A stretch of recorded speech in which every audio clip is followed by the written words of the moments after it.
Kit આમાં છે ને પેલા ઇકોની લગાડેલી હતી અને ઇકોની ગાડીમાં છે ને આમાં હાદી કીટ પેલા કોકે નાખી હતી. હાદી કીટ નાખી હતી ને એમાં કસ્ટમરને છે ને એ વારંવાર પ્રોબ્લેમ જે છે ગાડી મિસિંગના અને જર્કિંગના આવતા હતા. એટલે કસ્ટમરે હાદી કીટ પેલા જે છે ને ગાડી ઊંચું મોડલ છે પણ કીટ એમાં હાદી નાખી છે. એટલે કસ્ટમરે કીટ કઢાવીને આપણી પાસે અત્યારે આ નવી કીટ જે છે એ કસ્ટમર નખાવે છે. તો હવે અત્યારે ગાડીમાં છે ને હાલ જૂની કીટ બધી આપણે કાઢી લીધી છે અને હાલ આ બધું જે છે એ આપ જોવો છો ફિટિંગ અત્યારે કમ્પ્લીટલી ચાલુ છે. અને ગાડીમાં અત્યારે છે ને એ અમારે ત્યાંથી મોસ્ટ ઓફલી જે કસ્ટમર જે છે એ 200 કિલોમીટર 400 કિલોમીટર આમ ગણીએ તો જામનગર છે, આપણે સુરત છે, નવસારી છે, જુનાગઢ છે, ત્યાંથી કસ્ટમર ખાસ ટર્બો સ્માર્ટ હાઇબ્રિડ કીટ માટે આવતા હોય છે. ટર્બો સ્માર્ટ હાઇબ્રિડ કીટમાં શું થાય, કસ્ટમરને થોડુંક પિકઅપ અને પરફોર્મન્સ સારું મળે છે સિક્વન્શિયલ કીટ કરતાં. સિક્વન્શિયલ કીટમાં ગાડી ઢાળ આવે કે ઓવરટેક કરીને ત્યારે ક્યાંક ને ક્યાંક આપણી દબાઈ જાય. જ્યારે ટર્બો સ્માર્ટ હાઇબ્રિડ કીટ છે એ ગાડીમાં ઓટોમેટિકલી ઢાળ પ્રમાણે અને જે છે એ પ્રોપર જે છે એ સેટિંગ અપ પોતપોતાની રીતે જે છે એ સેટઅપ કરી લેતી હોય, એટલે વાંધો નથી આવતો. એટલે પિકઅપ એમાં છે ને જબરદસ્ત ગાડીમાં મળે છે. સાથે આપણે વાત કરીએ તો એક આ બાજુ ટાટાની ગાડી છે. ટાટાની ગાડી એટલે થોડીક છે ને ટાટાની ગાડી થોડીક હાર્ડ ગાડી કહેવાય. ટાટાનીમાં શું છે, કંપનીએ બોડી મોટી આપી છે ને સિલિન્ડર ખાલી 3 આપેલા છે. એટલે ગાડી ટાટાની ગાડી ઘણી હાર્ડ છે, છતાં બી એમાં ટર્બો સ્માર્ટ હાઇબ્રિડ કીટ જે આપણે નાખેલી છે એમાં પરફોર્મન્સ સારું છે. આમાં ખોલતો ભાઈ ફિટિંગ ઓલું, ભાઈ બોનેટ ખોલતો, બોનેટ ખોલતો, બોનેટ ખોલ નાખતો.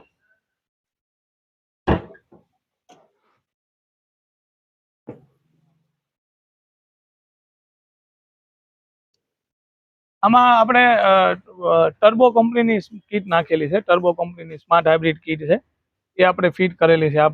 આમાં જો તમને ક્યાંય ECU કે વાયર ક્યાંય બહાર દેખાય જ નહીં, એકદમ અંડરગ્રાઉન્ડ ફિટિંગ કરેલું છે. આમાં મેઇન તકલીફ શું છે, નાનું એન્જિન છે ને નાના એન્જિનની અંદર ટાટાની ગાડીમાં કોઈ બી ગાડી હોય, ટાટા પંચ છે, ટાટાની ટિયાગો છે, ટાટાની અત્યારે હાલ નવી હમણાં અમે કર્વ બનાવી, કર્વ છે, આ બધી ગાડીઓમાં શું થાય છે કે બોડી કંપનીએ મોટી આપેલી છે, ટાટાની બોડી હેવી છે અને એન્જિન કંપનીનું નાનું છે. એટલે ક્યાંક ને ક્યાંક શું થાય કે હાદી કીટ છે ને એ ગાડીમાં આપણે ક્યાંક ને ક્યાંક સિક્વન્શિયલ કીટ છે ને એ થોડીક પ્રોબ્લેમ કરે છે પાછળથી. એટલે કસ્ટમર ખાસ આ બધી ગાડીઓમાં ટર્બો સ્માર્ટ હાઇબ્રિડ કીટ જે છે એ નખાવતા હોય છે. એક આપણી પાસે છે ક્રેટા, જૂનું મોડલ ગાડી છે, આમાં પણ અત્યારે CNG કીટ જે છે એ આપણે ફિટિંગનું કામ ચાલુ છે. ગાડીમાં કડા લગાડવાના છે, કડા નાખવાના છે ગાડીમાં કીટ લગાડવામાં પછી ઘણી વાર છે ને મેન કામ હોતું હોય છે કડા લગાડવાનું. કડા કસ્ટમર લગાવતા નથી અને ઘણી વાર ગાડી છે નીચે બેસી જાય છે અને કસ્ટમરને ઘણી વાર શું થાય, કડા નાખ્યા વગરની ગાડીઓમાં સસ્પેન્શનના, જમ્પરના એ બધા કામ જે છે વધી જતા હોય છે. એટલે હું તો કસ્ટમરને એક સજેસ્ટ કરું છું કે જ્યારે બી ગાડીમાં CNG કીટ લગાવો તો ખાસ એના હાઇટ બૂસ્ટર લગાવો. રોઝર કેપ જે છે એ કોઈ કામના નથી, માટે હાઇટ બૂસ્ટર નખાવો, સસ્તા બી છે અને કામ એ જેન્યુન આપે છે. અત્યારે જો આનું ફિટિંગ ચાલુ છે, કીટનું જે છે એ ફિટિંગ અત્યારે ચાલુ છે. આમાં અત્યારે આપણે જે છે ટર્બો સ્માર્ટ હાઇબ્રિડ કીટ જે છે અત્યારે આપણે ફિટિંગ કરીએ છીએ. ટર્બો સ્માર્ટ હાઇબ્રિડ કીટ કસ્ટમરની ખાસ ચોઈસ જે છે એ આપણે નાખીએ છીએ, જે કસ્ટમરને જબરજસ્ત પરફોર્મન્સ ને રિઝલ્ટ જે છે એ આપે છે. ખાસ એનું જે રેડ્યુસર તમને બતાવું તો આપ રેડ્યુસર જોઈ શકો, જબરજસ્ત જે છે એ જેપનીઝ ટેકનોલોજી પ્રમાણે રેડ્યુસર આપેલું છે અને ખાસ સ્માર્ટ હાઇબ્રિડ સિસ્ટમ જે છે એ બનેલી છે. ઘણી વાર કસ્ટમર છે ને આપણને પૂછતા હોય, ભાઈ મારી ગાડીમાં ટર્બો નથી તો ટર્બો કીટ કેમ નાખી, પણ આ ટર્બો એ બ્રાન્ડનું નામ છે ને સ્માર્ટ હાઇબ્રિડ એની સિસ્ટમનું નામ છે. એટલે ઘણી વાર કસ્ટમર કન્ફ્યુઝ થતા હોય છે કે સ્માર્ટ હાઇબ્રિડ અને સિક્વન્શિયલમાં થોડોક ફરક આવતો હોય છે, જે કસ્ટમરને ખ્યાલ હોતો. સ્માર્ટ હાઇબ્રિડ કીટ છે ને એ ગાડીમાં ઓટોમેટિકલી ઢાળ પ્રમાણ આવે કે ગાડી તમે ઓવરટેક કરો ત્યારે ઓટોમેટિક એનું રેસ જે છે એ મેન્ટેન કરતી હોય છે. એટલે ખાસ અમે કસ્ટમરને ટર્બો સ્માર્ટ હાઇબ્રિડ સિસ્ટમ જે છે એ નાખવાનું સજેસ્ટ કરતા હોય છે. બાકી અધરવાઇઝ લોવાટો, મિઝો, મોટોજેન બધી કીટ આપણે ત્યાં મળતી હોય છે, જે કસ્ટમરના બજેટ પ્રમાણે અમે ફિટ કરી દઈએ છીએ. ગાડીમાં મેન વસ્તુ જે છે ને એ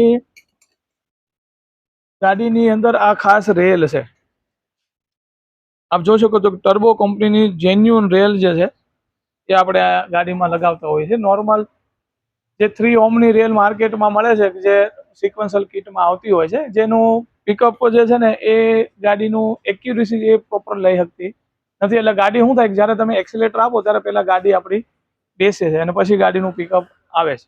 તો ગાડીની અંદર આપણે જે કીટ લગાડીએ છીએ તેમાં ટર્બો કંપનીની જે સ્માર્ટ હાઇબ્રિડ જે છે એ રેલ ગાડીની અંદર લાગે છે, જેમાં જબરજસ્ત પરફોર્મન્સ અને જબરજસ્ત રિઝલ્ટ છે એ કસ્ટમરને મળે છે.